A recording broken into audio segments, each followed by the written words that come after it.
My dear students, chapter Mother's Day is clear to you all, and I hope the theme is also clear to you. So, let us discuss the characters that are in the play. First of all, Mrs. Pearson, and we see that how Mrs. Pearson, she is a mother in the story, and she's very loving and caring mother, very humble and submissive in nature. And at the same time, she is weak willed and nervous too. She does everything to please her family. She remains busy all the time. And in spite of her unselfish nature, she is treated like a dirt. So her husband, son, and daughter, they only just shout at her, they just give orders to her. So she is unhappy and she wants to protest, but she is unable to do that because she just wants to avoid any kind of unpleasantness in the house. But yes, of course, she gets the much needed help from her neighbor, Mrs. Fitzgerald. So she has no word of protest against the maltreatment given to her by her family members.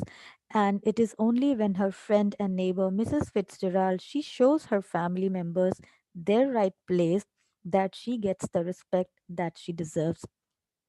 So we see that how she learns to be firm and confident. And however, we are not sure if the new attitude will be lasting for long. But still, we find that with the help of Mrs. Fitzgerald, who changes Mrs. Pearson into a self-confident woman, she gets the family's attention and respect. Next is Mrs. Fitzgerald, who is in contrast to Mrs. Pearson. We see her as a strong, dominating woman. She is an authoritative woman, and she's aggressive and assertive too. She does not like to receive orders from others, and there is certain sinister streak in her personality. And she is of firm view that husbands, sons, and daughters they should treat wives and mothers properly. She also drinks and smokes, and she knows magic too. She is very cool and incisive too. And she strongly believes that it is the mother's right to be the boss of the house, and that's why she comes to help Mrs. Pearson to get her rightful place in the family. Although Mrs. Pearson, how we see that she's not in a way ready to do that whatever Mrs. Fitzgerald tells her. That's why Mrs. Fitzgerald, she does a magic, and how then she treats the family members. So we see that how it brings a change in the family members. So the whole family is at last ready to submit to the mother's will, and this change is brought by Mrs. Fitzgerald, the way the treatment that she had given, a kind of shock treatment that she gave to the family members, we see a kind of change in the family members. So we see how she sounds overtly aggressive at times, but she plays her role well. So we see that how she is a good neighbor, a good friend of Mrs. Pearson, right? Then we find the children here, who are Doris and Cyril. They are quite insensitive and rude to their mother. So we see that how they are thoughtless and selfish. They just come home, they give orders to their mother, and they just go back to their work. Doris, we see she is pretty but a spoilt girl. She behaves in an annoying and willful manner. She orders her mother, she doesn't care about her mother's feelings and emotion, and even she uh, is not ready to listen to her mother. Cyril is also, we see that although he is conscious of his looks but is quite aggressive in his speech, he is also not concerned about the mother's condition. He just gives orders to the mother and becomes angry if the work is not done. So children, they are spoiled just because Mrs. Pearson, she is unable to get a hold over the family members, and somewhere we see that Mr. Pearson is also equally responsible for such kind of situation in the house. So talking about Mr. Pearson, that is George Pearson, we see that how he is introduced as slow and pompous character. He neglects his wife, he goes to the club, he spends time with the friends who make fun of him. They consider him to be a talk of, you can say, jokes or fun, a matter of jokes. He considers himself socially successful because he is unaware of the fact that how people at the club they make fun of him. They call him Pompey Ompy Pearson. So we see that how George Pearson, he never spends time with his wife, and it is because of his attitude that children also are not disciplined in the house. So this way they are spoiled. So this is about the characters that are in the play, right? So let us discuss the question. There are two important questions given at the back of the chapter. So let's discuss those one by one, right? First one is that this play, written in 1950, is a humorous and satirical depiction of the status of mother in the family. What are the issue it raises? Do you think it caricatures these issues, or do you think that the problem it raises are genuine? How does the play resolve the issues, and do you agree with the resolution? So, yes, we see that one of the issues that the play Mother's Day raises is, of course, about the low status that a mother has in a family.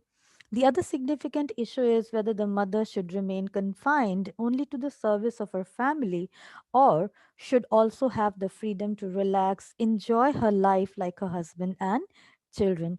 So, we see that, yes, it raises the issue which is common to all, and thus it conveys the message that how the women, the wives, the mothers in the house, they should be respected, they should be given love, care and affection. So the family members, they should spend time with them, right? So we see that how, although this play it was written about half a century ago, still the problem it raises are genuine and are applicable to a number of homes even today. So most of the non-working mothers in the middle class families belong to, we can say, in the same tribe of Mrs. Pearson, who spend their entire lives within the four walls of their houses. Their only concern is the welfare of their children. So, for that matter, they are ever ready to make the greatest of the sacrifices. So, as far as their own life is concerned, it has no significance, because just they spend their day thinking about the well being and prosperity of their family. So it is only their objective of life to serve for their family. Thus, this place sends a very strong message to the society that the mother, whose role in the family is pivotal, deserves to be loved, cared, and wanted as any other member. So she needs space of her own and a little time to relax. So we see that no, this play never caricatures the issue. It has actually genuinely raised the problem there, and the way in a manner the issue is resolved is quite acceptable. Then there is another question, that is drama a good medium for conveying a social message? So, yes, drama is, of course, a very effective medium for conveying a social message, because the evils, the ills of the society are depicted in most natural form before the public. The scenes that are enacted on stage, the viewers, they are able to see the real life situation and are able to connect with those situation. An emotional connect is created, and thus they are able to understand the concept explained through the play. They can share the instant opinion about the problem too. So they are able to contemplate, they are able to think on the issue, and thus discuss, and we see sometimes that also debates follow in order to bring about a reformation in the society. Thus, the whole society becomes aware of these kind of problems, and everyone does his little bit that they can help in the society. Thus, we see that how it never hurts the sentiments of any individual, but at the same time, the viewer, he feels connected to the situation, and they can associate themselves to the situation and understand it well. So we see that how drama it can become a best medium to convey these kind of social issues. So we see the way the problem that this play Mother's Day it raises the issue. We see that how the readers, the spectators, they are able to connect, they could understand the situation well.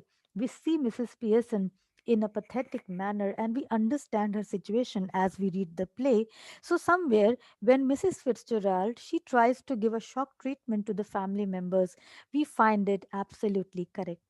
We don't think that the author has exaggerated the issue, but yes, we see that it works. The trick actually works in the play. So a change is noticed, a change is observed in the play where the family members they understand the situation. So we see that yes, drama can present this kind of message through the characters in a very subtle and indirect manner, and is the best way to convey social message. So, students, hope this chapter is quite clear to you. So, uh, we will meet in the next session and discuss the next chapter. Okay. So, have a nice day. Thank you all.